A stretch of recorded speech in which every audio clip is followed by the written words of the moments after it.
The businessman was running late for his flight, panicking about the traffic. The taxi driver glanced at the clock, then at the gridlock ahead, and calmly said, "We're taking another route."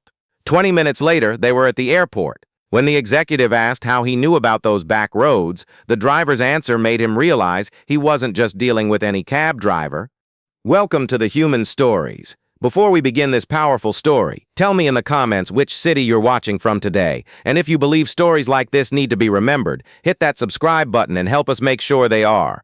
At 5:45 a.m., the alarm clock shattered the silence in Frank Martinez's small apartment on Chicago's South Side, the same digital beeping that had woken him every weekday for the past 18 years. No snooze button, no lingering in bed. Frank's feet hit the cold hardwood floor with military precision, his body moving through a morning ritual that hadn't changed since his first day as a civilian. Shower exactly 7 minutes. Shave careful, methodical strokes around the scar that ran from his left ear to his jawline, a souvenir from Helmand Province that he never discussed. Coffee black, no sugar, same ceramic mug his sister had given him when he came home. By 6:30, Frank was behind the wheel of his yellow Crown Victoria, beginning another predictable day of transporting passengers from point A to point B. His fellow drivers knew him as Quiet Frank, reliable, professional, but not much of a talker. What they didn't know was that Frank Martinez had once been Staff Sergeant Francisco Martinez, 75th Ranger Regiment, later attached to Special Operations Command. 2 bronze stars, 1 silver star, a Purple Heart, and a collection of unit citations filed away in a box under his bed, never displayed, never mentioned. In Afghanistan, Frank had been the guy his commanding officers called when they needed someone to find a way through impossible terrain. He could read maps like poetry, memorize route alternatives in a single glance, and navigate by instinct when GPS failed and radio contact went dark. His teammates had nicknamed him Pathfinder, the one who always knew another way. But that was then. This was now. And now Frank drove taxi in Chicago, serving customers who never needed to know that their quiet driver had once guided Special Forces teams through Taliban strongholds under cover of darkness. The morning started with Mrs. Chen to her dialysis appointment at Northwestern Memorial, the same elderly woman he'd been driving 3 times a week for 6 years. Frank helped her from her apartment to the taxi, drove the familiar route, waited while she checked in, then transported her back home. She pressed a $20 bill into his hand and patted his shoulder gently before disappearing into her building. "Same time Thursday, dear?" "Yes, ma'am, I'll be here." The rest of the morning followed its predictable pattern. A businessman to the loop, running late and checking his phone constantly while Frank navigated morning traffic with practiced efficiency. A young mother with 2 children to a pediatrician's appointment, the kids chattering about cartoons while their mother tried to keep them from kicking the seat dividers. By noon, Frank had completed 7 fares, each one a brief intersection of lives. He wasn't particularly interested in their stories. Polite conversation was part of the job, but Frank had learned to keep interactions professional, courteous, and brief. Lunch break came at 12:30, same as always. Frank parked near Grant Park and ate his packed sandwich, turkey and cheese. No condiments, same lunch for 18 years. Around him, the city hummed with midday energy while Frank observed it all with the detached awareness that had kept him alive in places where observation meant survival. He sometimes wondered if other veterans carried their military training into civilian life the way he did. The constant environmental scanning, the automatic assessment of exits and threats, the ingrained habit of planning 3 alternative routes to every destination. His therapist had suggested these were symptoms of hypervigilance to be managed. Frank thought of them as useful skills with no civilian application, so he kept them to himself. The afternoon shift brought more business people, tourists wanting to see the city's architecture, an elderly gentleman who needed a ride to his wife's grave at Graceland Cemetery and asked Frank to wait while he spent 20 minutes talking to a headstone. Frank had learned not to be curious about passengers' private moments. His job was transportation, not counseling. By 6 p.m., the evening rush was building. Traffic thickened on major arteries, commuters grew impatient, and dispatch started getting calls from travelers trying to make flights at O'Hare. Frank preferred these busy hours. They kept his mind occupied with logistics and timing, leaving little space for memories that sometimes crowded in during quiet moments. He was refueling at a gas station when his radio crackled with a call that would change everything. "Any unit available for priority pickup downtown? Customer needs immediate transport to O'Hare. Flight departure 8:45. Frank looked at his watch. 7:32 p.m. Rush hour traffic on a Tuesday night. The Kennedy Expressway would be moving at a crawl. Surface streets clogged with commuters trying to bypass interstate gridlock. Taxi 847, I can take that call. Frank keyed his radio, already running calculations. The Palmer House was central with multiple exit options. He'd transported dozens of business travelers from that hotel to both airports over the years. When he pulled up to the hotel's circular drive, a man in an expensive suit was waiting outside, briefcase in one hand, carry-on in the other. He looked like every business traveler Frank had transported, well-dressed, time-conscious, focused. But as the man approached, Frank could see genuine stress etched in his features. "You the taxi for Chen?" the man asked, already opening the rear door. "That's right. O'Hare?" "Yes, and please tell me we can make it on time. My flight board's in an hour and 15 minutes. Frank helped load luggage and studied his passenger in the rearview mirror. David Chen, probably late 30s, carrying himself with the frantic energy of someone whose carefully planned schedule had fallen apart. His suit was expensive but wrinkled, phone buzzing constantly with texts, emails, calls he kept declining with increasing frustration. "What airline?" Frank asked, pulling into traffic. "United, flight 892 to Tokyo. I've got about an hour to get through security and make it to the gate." Frank did the math. Under normal circumstances, plenty of time. But the Kennedy was backed up from an earlier accident he'd heard on the radio. Surface streets weren't much better. Every major route to O'Hare was compromised. "Traffic's heavy tonight," Frank said carefully. "We'll see what we can do." David leaned forward anxiously. "I don't think you understand. This isn't just any flight. I've been working on this deal for 8 months. If I miss this Tokyo meeting tomorrow morning, my company loses a $40 million contract. My boss already thinks I'm not ready for international accounts." Frank glanced in the rearview mirror and saw something he recognized from his military days, the look of someone whose entire mission was about to fail because of factors beyond their control. He'd seen that expression on young soldiers' faces when convoys were delayed by IEDs, extraction times pushed back by weather, operations compromised by intelligence failures. "We'll get you there," Frank said quietly.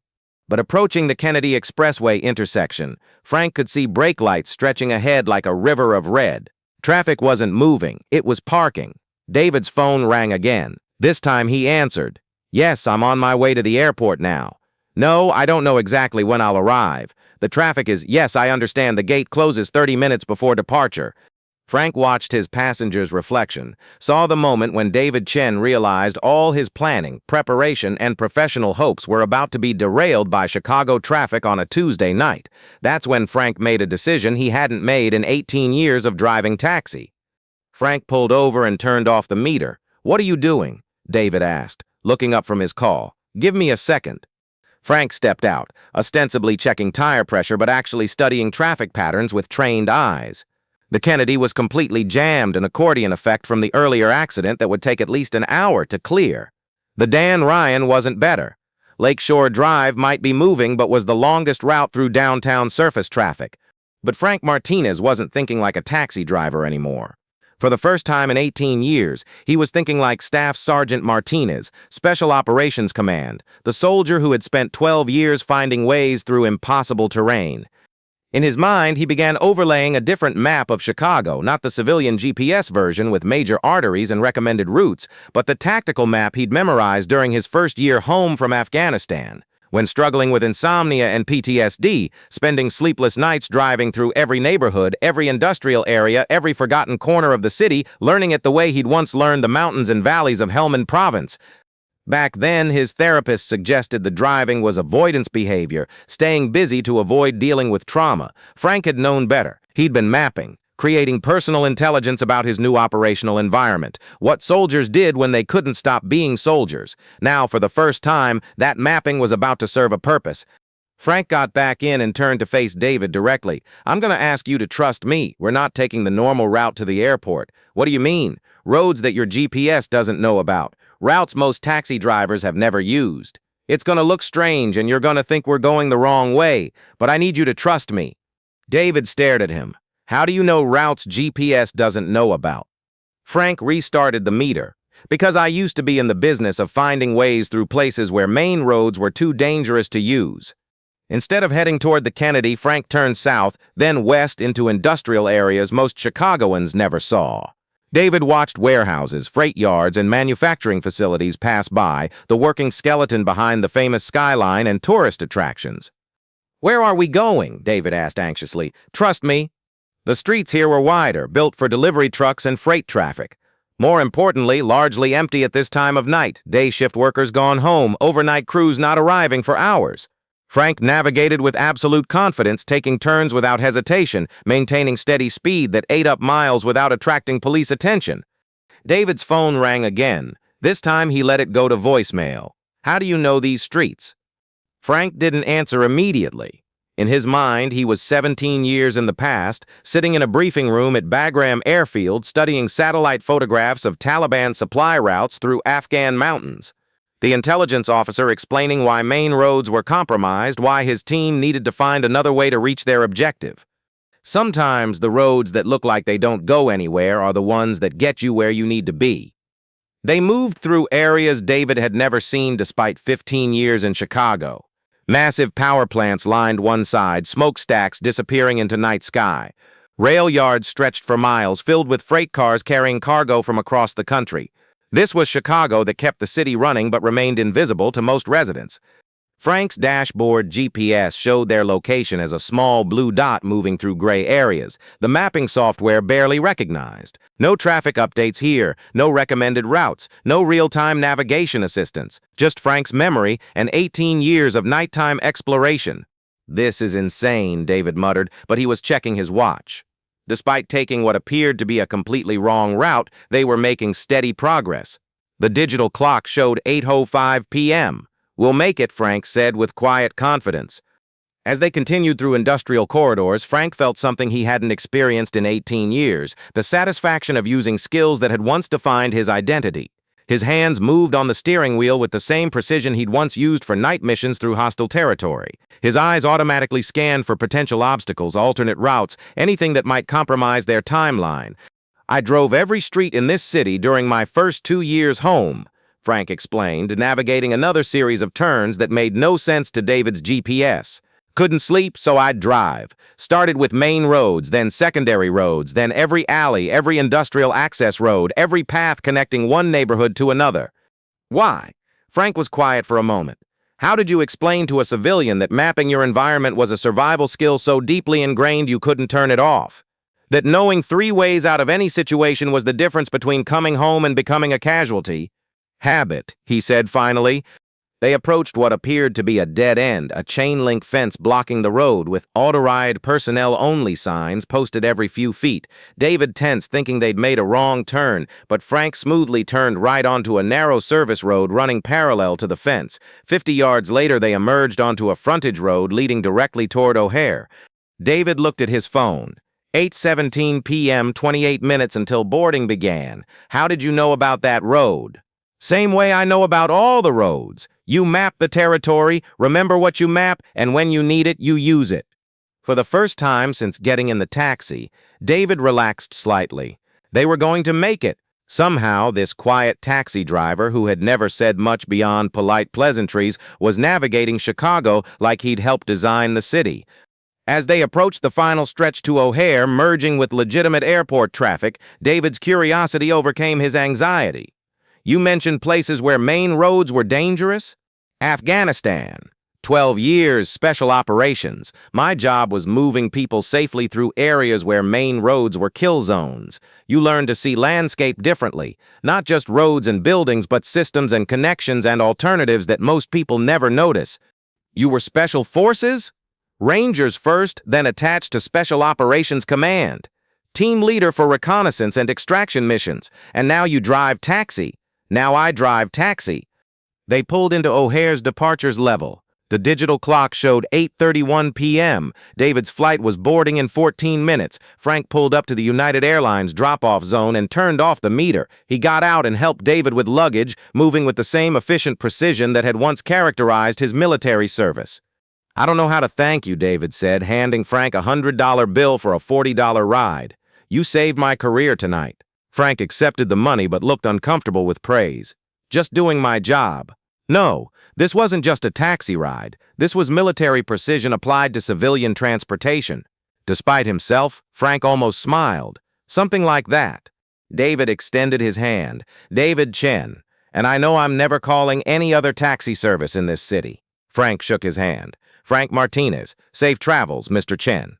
As David rushed toward the terminal entrance, Frank got back in his taxi and sat quietly for a moment. For the first time in 18 years, he had used his military training for something other than managing his own trauma. He had applied skills that had once saved lives in Afghanistan to solve a problem in Chicago, and it had felt good. David Chen made his flight with 6 minutes to spare. Over the Pacific Ocean, somewhere above Alaska, he found himself thinking not about the crucial Tokyo meeting, but about the taxi driver who had made it possible. When he arrived in Tokyo, he began researching Special Operations Command and the types of missions conducted in Afghanistan during the years Frank had mentioned. What he learned gave him new understanding of exactly who had been driving his taxi. The meeting in Tokyo went better than David had dared hope. The contract was signed, his company secured the $40 million deal, and David's career took the upward trajectory he'd been working toward for years. But every time someone asked about the close call with missing his flight, David found himself telling Frank's story. 2 weeks later, when David returned to Chicago, he called the same taxi company and specifically requested Frank Martinez. When they met, David made an unusual proposition. "I've been thinking about what you did that night, and I think you're wasting your talents driving regular taxi routes." Frank raised an eyebrow. "How so?" "I work for a consulting firm that specializes in logistics and supply chain optimization. After seeing what you can do with urban navigation, I think you'd be perfect for tactical transportation planning. We have clients who need route optimization, emergency response teams who need navigation expertise. You're talking about applying military logistics to civilian problems?" "Exactly, and who better to do that than someone who actually has the military logistics experience?" Frank stared out the windshield at Chicago street traffic, the daily gridlock he'd been navigating for 18 years, the predictable patterns most drivers simply endured rather than attempting to solve. "Let me think about it," he said finally. Over the following months, Frank found himself taking on occasional consulting jobs for David's firm while still driving taxi full-time. At first, the work was simple, planning efficient routes for executive transportation, advising on contingency planning for corporate events. But as word spread about Frank's unique skill set, requests became more interesting. A medical transport company asked him to optimize their emergency response routes. A security firm wanted his advice on protective transportation for high-profile clients. The city's emergency management department inquired about his availability for disaster response planning. Frank discovered there was an entire industry built around problems he'd been solving instinctively for decades. Urban navigation, route optimization, contingency planning, risk assessment, all the skills that had kept him and his teams alive in Afghanistan had direct applications in civilian life. More importantly, he realized he'd been underutilizing his abilities for 18 years. Driving taxi had been a form of hiding, a way to serve without drawing attention to skills that had once defined his identity. But consulting allowed him to serve more actively, to apply his expertise to problems that mattered. The transition wasn't immediate or complete. Frank continued driving taxi 3 days a week, partly out of loyalty to regular customers like Mrs. Chen, partly because he wasn't ready to completely abandon the routine that had anchored his civilian life. But increasingly, his time was occupied with consulting projects that engaged parts of his mind dormant for years. A year after that night when David Chen almost missed his flight, Frank received a call from the Illinois National Guard about designing transportation routes for a large-scale emergency response exercise. Standing in the command center during the exercise, wearing a consultant's badge rather than a military uniform, Frank watched as systems he'd designed moved thousands of simulated civilians to safety while keeping supply lines open for emergency responders. "Outstanding work, Martinez," the colonel said as the exercise concluded. "Your route planning probably just saved thousands of lives." "Theoretical lives," Frank corrected, "this time. But when a real disaster hits Chicago, those routes you designed will be the difference between chaos and controlled evacuation." Frank realized she was right. For the first time since coming home from Afghanistan, he was using his military skills not to manage his own trauma, but to serve his community in a way that only he could serve. 2 years later, Frank Martinez was no longer primarily a taxi driver. He had established Martinez Strategic Transportation, a consulting firm specializing in urban logistics and emergency transportation planning. His client list included Fortune 500 companies, government agencies, medical transport services, and security firms. But he also maintained a small fleet of taxis that provided transportation for veterans, elderly residents, and anyone who needed reliable service from a driver who understood that getting people where they needed to go safely was a form of public service. Frank still drove Mrs. Chen to her dialysis appointments 3 times a week. She had become something like a grandmother figure in his life, asking about his business, encouraging him to eat better, occasionally bringing him homemade soup. "You know, Frank," she said one Thursday morning as he helped her from the medical center back to his taxi, "when I first started riding with you, I thought you were just a very quiet young man who drove carefully. And now I think you were always meant for bigger things. You just needed to remember what those things were." Frank smiled. "Maybe you're right, Mrs. Chen." David Chen, whose missed flight had started this entire transformation, had become not just a client, but a friend. His company was now one of Frank's biggest accounts, and David never missed an opportunity to tell the story of the night when his taxi driver saved his career by using military skills to navigate Chicago traffic. "Do you ever regret it?" David asked one evening as Frank drove him home from a late business meeting. "Spending all those years just driving taxi when you could have been doing something more strategic?" Frank considered the question as he navigated the familiar streets of downtown Chicago, streets he now knew better than any GPS system, streets that had become his operational territory in a different kind of service. "No regrets," he said finally. "Everything happens when it's supposed to happen. I needed those 18 years to figure out how to be a civilian. Now I know how to be a veteran." Frank Martinez still gets up at 5:45 every morning, but his days look different now. Some mornings he's planning transportation logistics for major corporate events. Some afternoons he's training emergency responders in urban navigation techniques. Some evenings he's driving a veteran to a medical appointment or helping Mrs. Chen get to her dialysis treatment. His office wall displays a single-framed certificate, a commendation from the city of Chicago for his volunteer work in emergency preparedness. Next to it hangs a photograph of his old special operations team, 8 men standing somewhere in Afghanistan, all of them young and focused and unaware of how their lives would unfold after the war ended. Frank sometimes looks at that photograph and wonders what happened to the other 7 men. He hopes they found their own ways to continue serving, their own methods for translating military skills into civilian purposes. But mostly, he doesn't look back. His focus is forward, on the next route to plan, the next client to serve, the next problem to solve using skills that were forged in war and refined in service. Because that's what real warriors do when the war ends. They don't stop serving, they just find new ways to serve. And sometimes, on quiet Tuesday evenings when the traffic is heavy and someone desperately needs to catch a flight, Frank Martinez still drives taxi. Because you never know when someone might need to discover that their driver isn't just any cab driver, he's someone who has spent his entire adult life finding ways to get people home safely. The only difference now is that Frank no longer hides from who he is. He's learned that true service isn't about the uniform you wear or the title on your business card. It's about using whatever skills you have to make other people's lives a little bit easier. So tell me, have you ever met someone like Frank Martinez? Someone who served quietly, adapted their skills to civilian life, and continued finding ways to help others long after their official service ended? Share their story in the comments below, because these are the stories that matter. Stories of veterans who never stopped serving, who found new ways to apply their training, who discovered that coming home from war doesn't mean the mission is over, it just means the mission changes. If this story moved you, subscribe to The Human Stories for more accounts of quiet heroism and the veterans who continue serving in ways that most people never see. We'll see you in the next one. And until then, remember that heroes don't always wear uniforms. Sometimes they drive taxis, and they're ready to serve whenever someone needs to get home safe.